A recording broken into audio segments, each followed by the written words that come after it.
Banjir di Sintang, Kalimantan Barat sudah lebih dari 3 pekan dan tidak kunjung surut. Penyebab banjir Sintang pun menjadi perdebatan. Banyak pihak mendesak pemerintah pusat melakukan aksi konkret atasi banjir di Sintang.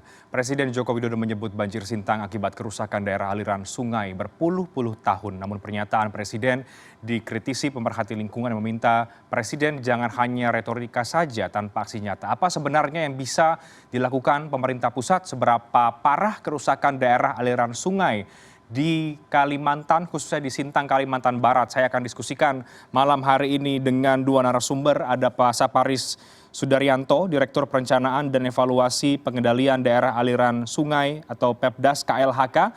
Pak Saparis, selamat malam. Selamat malam, Mas. Assalamualaikum. Waalaikumsalam. Dan ada Bang Nikodemus Ale, Direktur Eksekutif Walhi Kalbar. Bang Niko, selamat malam. Apa kabar? Selamat malam, Bung. Ya, sebelum kita mulai perbincangan, saya coba putarkan kembali pernyataan Presiden yang berbicara soal penyebab dari banjir di Sintang yang sudah memasuki 3 pekan berikut ini. Kerusakan catchment area daerah tangkapan hujan yang sudah berpuluh-puluh tahun, dan itu yang harus kita hentikan. Karena memang masalah utamanya ada di situ, hingga Kapuas meluber karena daerah tangkapan hujannya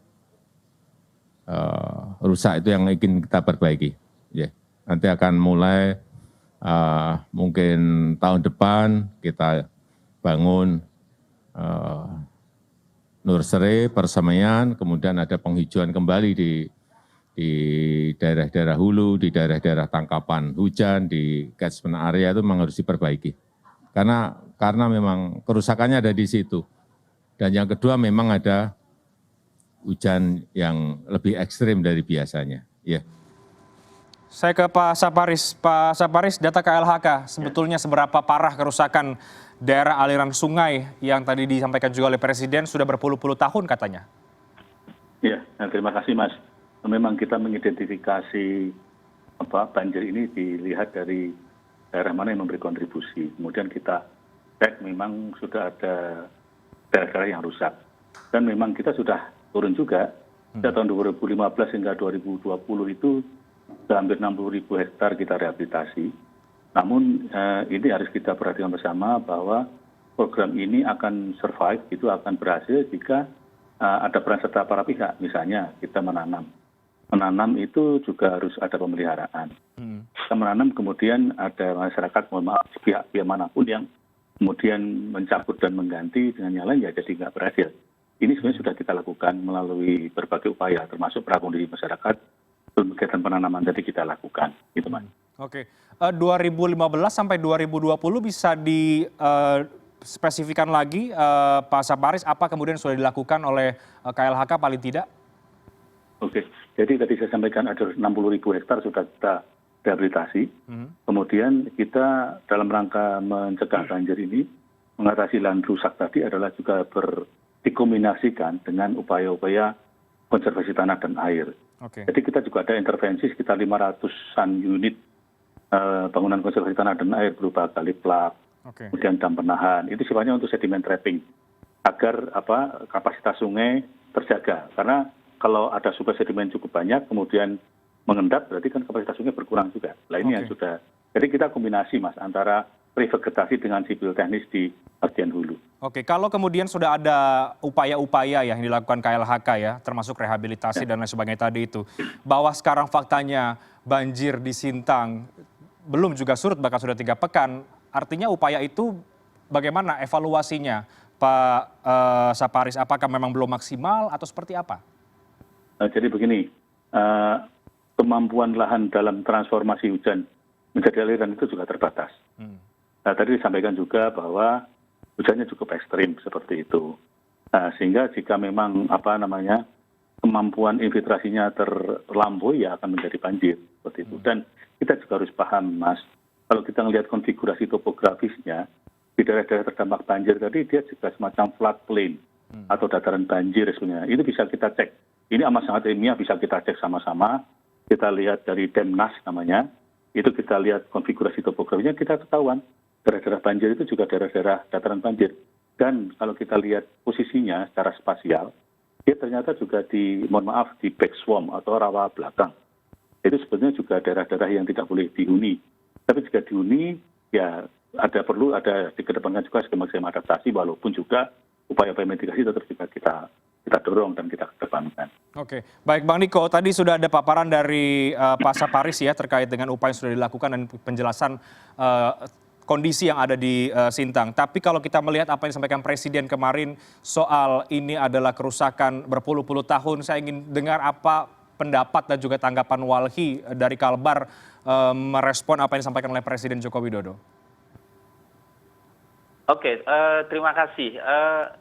Apa yang telah disampaikan oleh Presiden Pak Jokowi terkait kondisi lingkungan yang ada di Kalimantan Barat secara umum dan Sintang serta daerah-daerah banjir pada khususnya, yang menyatakan bahwa kondisi lingkungan di wilayah yang terjadi banjir memang sudah terjadi kerusakan berpuluh-puluh tahun, dan kita mengiyakan yang seperti dikatakan atau disampaikan oleh Bapak Presiden bahwa faktanya memang eksploitasi sumber daya alam yang berbasis hutan dan lahan memang sudah sejak lama terjadi di Kalimantan Barat, dan Sintang serta daerah-daerah yang saat ini tergenang banjir atau yang mengalami bencana ekologis banjir merupakan salah satu dari sekian wilayah yang memang kondisi lingkungannya sudah rusak parah. Oke, tapi menurut Anda cukupkah sampai di situ? Karena kemudian yang juga banyak dikritisi adalah apa setelah pernyataan Presiden, kan kira-kira begitu ya Bang Niko? Iya, benar.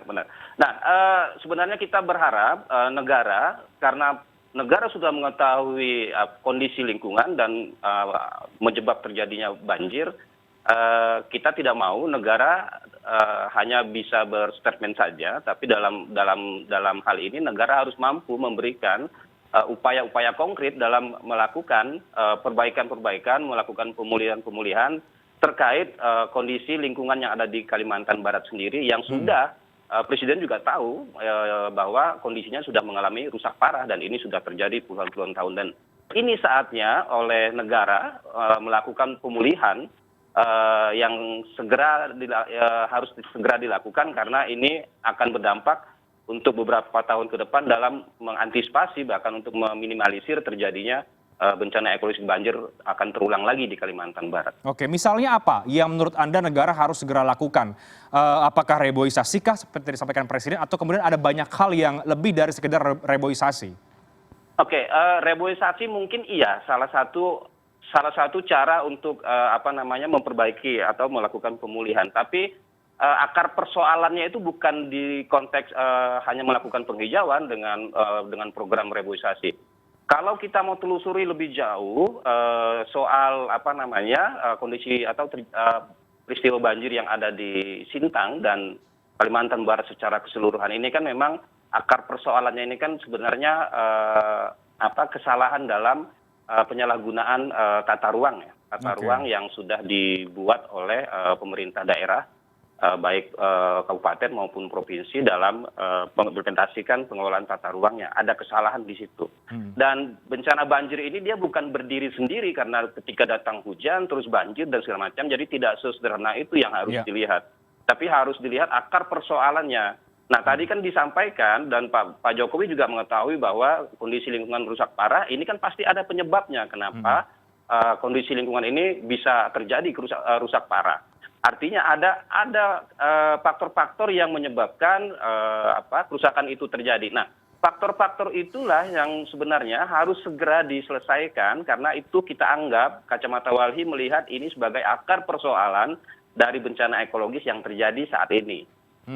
Oke, jadi akar permasalahannya adalah menurut Anda tata ruang yang sudah kritis? Tata ruang menjadi salah satu akar penyebabnya, karena memang penyalahgunaan atau tata kelola lahan yang kurang pas. Nah, dan yang lain adalah karena memang masifnya investasi-investasi yang berbasis hutan dan lahan yang berada tidak hanya di Kabupaten Sintang yang saat ini menjadi wilayah yang paling luas dampak bencana banjirnya, tapi semua wilayah yang ada di Kalimantan Barat. Kalau saya mau lebih menjelaskan begini, di tata ruangnya wilayah itu kan sudah ditetapkan dari 14,7 juta hektar wilayah daratan Kalimantan Barat, itu sudah diplotkan 6,4 hanya untuk kawasan produksi. Kawasan produksi ini kan artinya kawasan yang bisa digunakan oleh investasi-investasi seperti perkebunan kelapa sawit, pertambangan, atau semua aktivitas ekonomi di situ. Sisanya 8,3 juta ini diplotkan untuk kawasan non-produksi. Artinya kawasan itu tidak boleh dikutak-atik oleh kegiatan apapun, terutama yang kegiatan-kegiatan ekonomi yang berbasis hutan dan lahan. Tapi pada kenyataannya, investasi yang ada di Kalimantan Barat hari ini itu menembus angka 12 juta hektar. Di situ juga perkebunan kelapa sawit, di situ juga pertambangan, di situ juga industri di sektor kehutanan seperti HTI dan APH. Nah, artinya kan sudah terjadi overload peruntukan kawasan yang harusnya tadi cuma 6,4 juta hektar untuk kawasan produksi, tapi pada pengimplementasiannya terjadi penyalahgunaan tata ruang, pengelolaan ruang yang ada di Kalimantan Barat. Nah, akar persoalan inilah yang menurut kita yang memang perlu harus segera dilakukan tata kelola dan pemulihan untuk lingkungan hidup yang ada di Kalimantan Barat. Oke, menarik. Pak Saparis, cukup kompleks ya, Pak. Artinya kita melihat banjir Sintang ini tidak bisa kemudian karena satu hal faktor cuaca hujan deras, tapi juga kalau paparan dari Bung Niko tadi menyebutkan ada banyak hal, terutama akarnya adalah soal penyalahgunaan tata ruang dan investasi eksploitasi yang berbasis hutan dan juga lahan. Hal yang sama apakah itu dilihat oleh KLHK bahwa banjir ini oke kerusakan das, tapi di satu sisi ada kerusakan alam, kerusakan lingkungan yang sudah terjadi berpuluh-puluh tahun? Ya, saya setuju dengan tata ruang. Memang ini yang selalu kita lihat. Kita harus paham bahwa das adalah konsep besar tata ruang. Ini yang kami pakai sebetulnya. Dan dalam mengidentifikasi itu, awalnya kita, jujur saja, kita tidak peduli dengan status dan fungsi kawasan. Kita cek saja dari situ. Kemudian kita nilai apakah dia berkontribusi terhadap run-off atau tidak. Nah, itu. Kemudian kita lihat di fungsi kawasannya untuk menentukan berbagai bentuk intervensi di sana. Misalnya kita di hutan lindung. Kalau ada hutan lindung rusak, kita intervensi berupa rehabilitasi, seperti itu. Di hutan produksi, dia terkena kewajiban-kewajiban untuk rehabilitasi juga. Jadi sebetulnya ini sudah dilakukan secara utuh begitu. Dan saya kira kita juga harus paham bahwa tadi Mas Niko menyampaikan mengenai investasi. Investasi itu harus masuk ke dalam indikasi program dalam pola ruang. Kenapa? Di situ akan kita lihat dia, apakah dia harmonis dengan upaya konservasi. Apakah dia justru saling menegasikan. Kan gitu. Jadi mohon maaf kami dalam program-program rehabilitasi itu sudah berbasis spasial banget begitu. Jadi ini yang kita dorong, bahkan kita sudah menyusun rencana umum. Jadi mohon maaf kita sudah punya upaya konkret sebetulnya. Oke. Mas Reinhardt. Jadi rencana kemudian sampai penyiapan nursery tadi Pak Presiden sampaikan sudah ada. Kita sudah ada persemen di sana. Di Kalbar itu ada persemen permanen 1 juta batang per tahun produksinya. Nah, ini salah satu upaya. Tapi dengan pernyataan Presiden tadi, akan kita kembangkan lebih jauh lagi, kita lebih besar, saya kira, untuk mendukung upaya rehabilitasi. Oke, Pak Saparis, apakah selama ini dari KLHK melihat bahwa investasi yang dilakukan sudah harmonis dengan lingkungan yang akan sustain? Ya, kalau yang di dalam kawasan kita bisa nilai. Yang menjadi masalah yang di luar kawasan hutan, kita tidak punya datanya. Kemudian kita bisa melakukan assessment sebetulnya terhadap, mohon maaf Bang Niko, sebetulnya kan banjir ini tidak melulu dari kawasan hutan, ada juga dari luar kawasan hutan, kan seperti itu. Nah, kalau kita punya datanya, kita bisa melakukan assessment, dan kami selalu melakukan itu. Gitu. Jadi kita melihat bahwa jika ada pemanfaatan seperti ini, dampaknya seperti apa itu kita lakukan. Oke, ya direspon nanti oleh Bang Niko, tapi saya harus break. Bagaimana tanggapan Anda, Bang Nikodemus, atas apa yang tadi disampaikan oleh Pak Saparis? Tapi dijawab nanti, kita akan segera kembali saat lagi. Tetap di CNN Indonesia Newscast.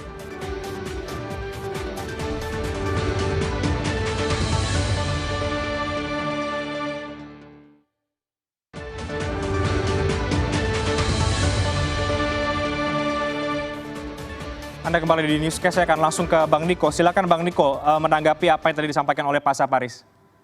Oke, sebelum jauh saya menanggapi terkait yang disampaikan rekan saya mau menyampaikan begini terhadap situasi banjir yang ada di Sintang. Sintang itu memiliki 9 das, daerah aliran sungai. yang luasannya luasan das yang ada di Sintang itu mencapai 2,2 juta hektar. Nah, dari 2,2 juta hektar itu, data yang kita miliki bersama dengan teman-teman BPDAS, itu menunjukkan 1,5 juta itu kawasan das mengalami tingkat kerusakan atau tingkat kritis. Di situ juga yang tingkat kritisnya tinggi, yang sedang, yang berpotensi tingkat kritis. Jadi dari 2,2 juta, 1,5 juta ini mengalami kerusakan. Nah, itu satu. Nah, yang kedua, secara geografis Sintang ini berada di muara beberapa das yang ada di Kabupaten Hulunya. Ada das Melawi, ada das Kapuas, terus ada satu lagi das Ketungau, terus das Kayan. Kondisi das di Sintang aja sudah mengalami kerusakan. Ditambah lagi kondisi das yang ada di Melawi, di Kabupaten Melawi, dan das yang ada di Kabupaten Kapuasulu yang berada di di penghuluan Kota Sintang atau di Kabupaten Sintang. Karena semua das-das yang disebutkan tadi itu semuanya bermuara di Sintang.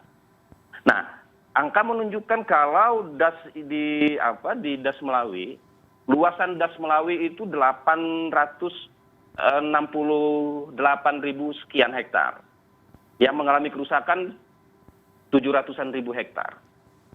Yang lebih parah lagi misalnya das Kapuas. Das Kapuas itu jumlah luasan dasnya 3,1 juta hektar, yang mengalami kerusakan 2,1 juta hektar. Kebayang nggak misalnya sungai-sungai yang di penghuluan, di das-das Melawi, das Kapuas, juga mengalami tingkat kerusakan, ditambah lagi dengan das-das yang ada di Sintang mengalami kerusakan. Ketika bencana hujan datang, kebetulan kita saat ini sedang masuk masa La Nina, padahal baru masuk ini, kondisi lingkungan baik yang berada di sekitar das maupun di dasnya sendiri ini sudah tidak mampu lagi mendukung ketika tingkat curah hujan sangat tinggi. Kenapa? Karena memang kerusakan-kerusakan yang terjadi di das-das yang ada di Sintang, das yang ada di Kabupaten Melawi, das yang ada di Kabupaten Kapuasulu ini sudah tidak mampu lagi menjamin untuk tata air dalam mendistribusikan air. Semuanya itu langsung ke Kota Sintang. Makanya kenapa Sintang hari ini sudah hampir 3 pekan lebih, bahkan masuk di pekan keempat, mengalami banjir yang sampai hari ini juga belum mengalami kesurutan. Nah, kita mau katakan yang terjadi akibat kerusakannya apa? Saya setuju yang disampaikan tadi bahwa sangat sedikit investasi, bukan sangat sedikit maksudnya. Saya mengatakan soal investasi yang berbasis hutan dan lahan, semuanya berada di sekitar kawasan das, di 3 das terutama. Di das yang ada di 3 kabupaten tadi, Kabupaten Sintang, Melawi, dan Kapuasulu. Investasi pengembangan yang dilakukan di sekitar das ini juga mempengaruhi kondisi das. Itu kenapa kalau kita mau mengatakan salah satu penyebab terjadinya kerusakan das adalah pengembangan investasi yang berbasis hutan dan lahan. Yang catatan kita di Sintang merupakan salah satu dari 13 kabupaten kota yang ada di Kalimantan Barat yang memiliki perkebunan kelapa sawitnya cukup luas. Ada sekitar 600 ribuan hektar yang sudah terbuka menjadi kebun dalam konteks dalam ini sudah memiliki IUP dan memiliki HGU, angkanya sudah mencapai 500-an ribu hektar. Dan Sintang menempati urutan kedua dari kabupaten kota yang memiliki salah satu investasi perkebunan kelapa sawit yang terbesar di Kalimantan Barat. Belum lagi di daerah penghuluannya di Kabupaten Melawi, di Kabupaten Kapuasulu juga mengembangkan investasi yang berbasis hutan dan lahan. Nah, Kapuasulu sendiri sudah mencapai angka 400-an ribu, sementara yang di Kabupaten Melawi sudah mencapai angka sekitar 100 ribuan, hampir 200-an ribu hektar. Nah, ini kan artinya satu sektor investasi aja ini sudah berkontribusi terhadap kerusakan-kerusakan lingkungan yang ada di Kalimantan Barat, salah satunya kondisi das. Itu baru satu sektor saja, belum lagi kita masuk ke sektor pertambangan yang di 3 kabupaten ini sudah memasuki angka 1,4 juta hektar tambang yang ada di 3 kabupaten ini. Artinya ini juga akan berkontribusi ke depan walaupun saat ini belum 1,4 itu belum terbuka habis dan ini akan berpotensi besar. Itu kenapa kita melakukan yang namanya kita dorong pemerintah untuk segera melakukan tata kelola untuk pemulihan lingkungan dengan melakukan tata kelola investasi. Baik, Bang Niko. Jadi yang Anda mau tekankan adalah investasi berbasis hutan dan lahan yang ada saat ini itu berkontribusi terhadap kerusakan lingkungan sehingga dasnya juga semakin kritis dan tadi Anda katakan 1,5 juta das kritis yang ada di Sintang ya, Bang Niko. Itu yang kemudian Anda highlight. Pak Saparis, apa yang Anda ingin tanggapi dari data yang disampaikan oleh Bang Niko dan investasi berkontribusi terhadap kerusakan lingkungan dan juga das yang ada di Sintang? Ya, terima kasih. Kalau saya melihat data yang ada di kami ya, land kritis di catchment area titik banjir Sintang tadi, katanya dari kami itu 429.000 hektar, sekitar 6,3% sebetulnya. Itu data di kami. Saya juga kurang tahu tadi kok cukup luas kebetulan. Yang tadi 1,5 juta hektar, 1,5 juta das yang kritis. Ya, enggak. Jadi gini, kan wali datanya itu ada di kami, wali data land kritis. Walaupun ada di BPDAS yang mengumpulkan, tapi kami melakukan kompilasi nasional. Setelah kita cek di catchment area banjir.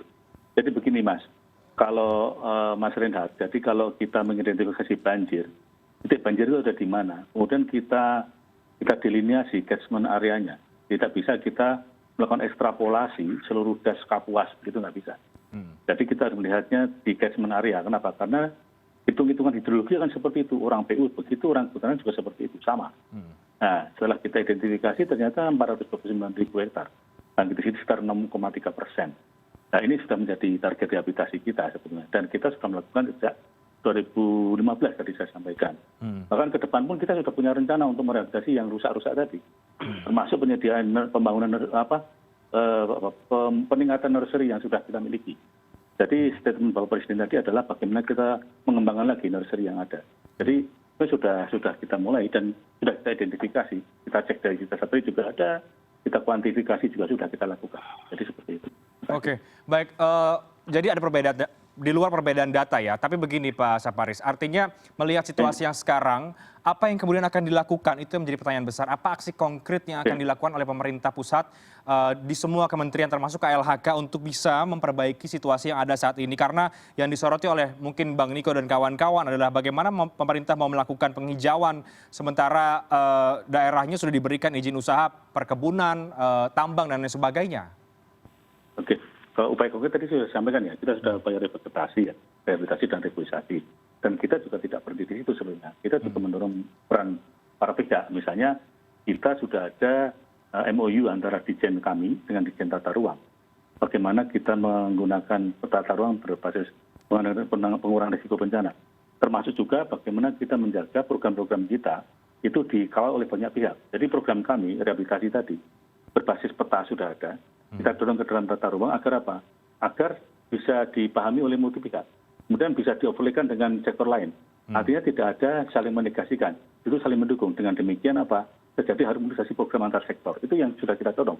Jadi kita sudah melalui berbagai lini untuk memantapkan program-program rehabilitasi tadi. Oke, Bang Niko, kalau kemudian Anda dan teman-teman pemerhati lingkungan memperhatikan, menyoroti soal investasi dan juga mungkin eksploitasi lahan dan juga hutan yang menjadi penyebab kerusakan, lantas solusinya menurut Anda apa sementara ini? Apakah dicabutkah atau direvisikah?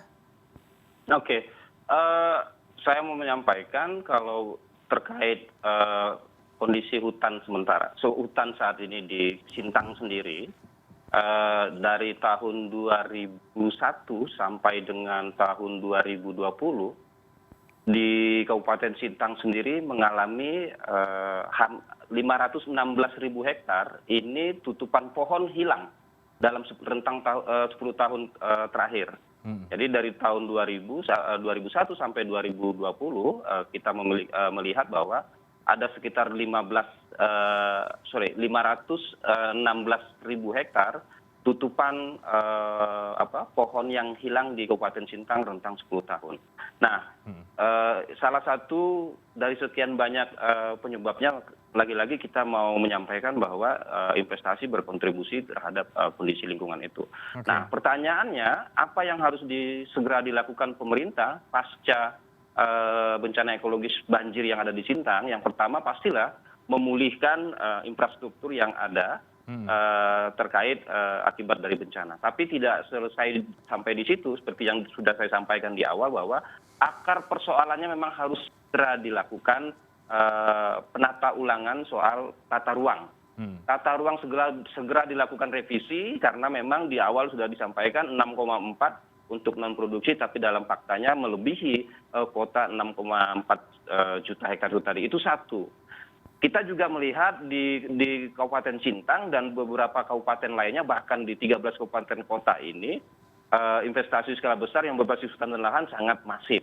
Sintang salah satunya.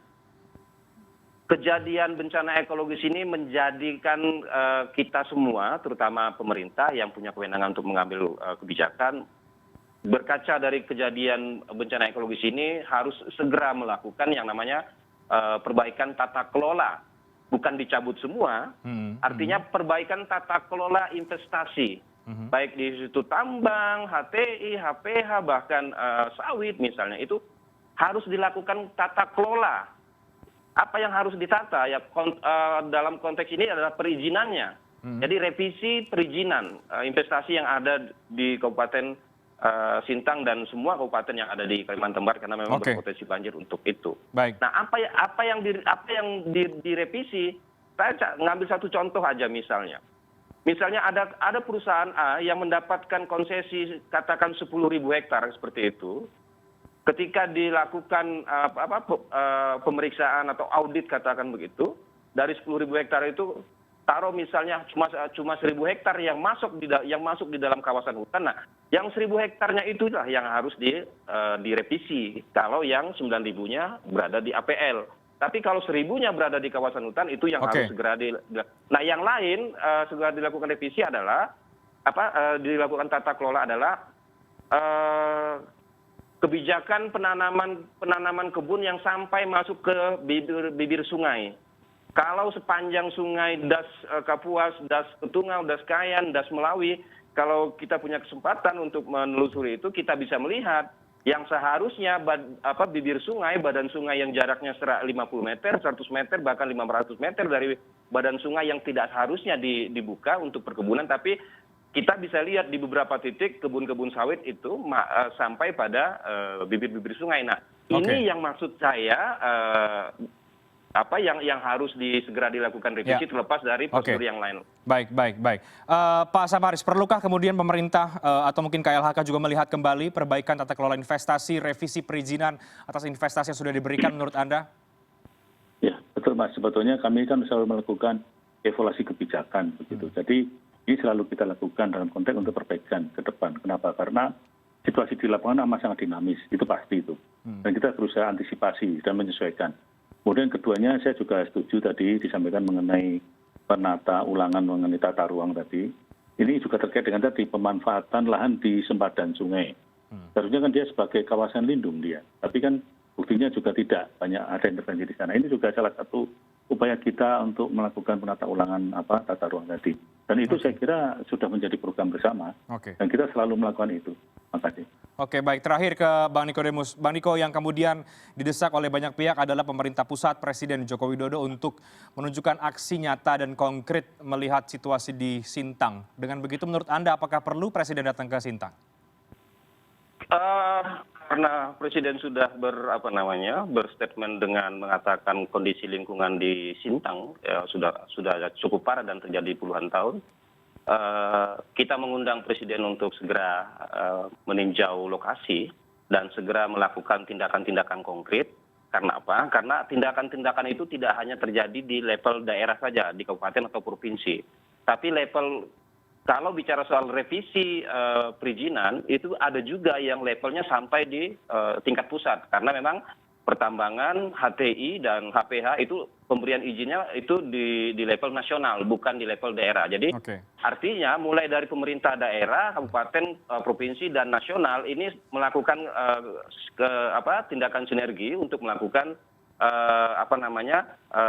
perbaikan pemulihan, salah satunya adalah melakukan revisi tata ruang dan revisi perizinan. Nah, kalau memang memungkinkan lagi dan kita mendorong pemerintah harus segera melakukan audit lingkungan, karena menurut kita ada kesalahan-kesalahan dalam tanda petik dalam proses perizinan industri yang berbasis hutan dan lahan ini memang perlu segera didorong untuk melakukan audit, tidak hanya untuk melihat soal kesalahan, tapi kita mau melihat soal keseimbangan antara industri yang berbasis ekonomi, berbasis hutan dan lahan dengan dampak dari lingkungan yang akan terjadi disebabkan oleh mereka kelompok-kelompok investasi itu. Nah, yang lain memang kita mau menyampaikan bahwa penting untuk segera dilakukan tindakan-tindakan yang nyata dari tingkat daerah maupun tingkat nasional dalam situasi bencana ekologis yang terjadi saat ini. Sekarang kalau tidak salah tadi kita lihat juga di Kalteng juga sudah terjadi hal yang sama. Di Kalbar juga kita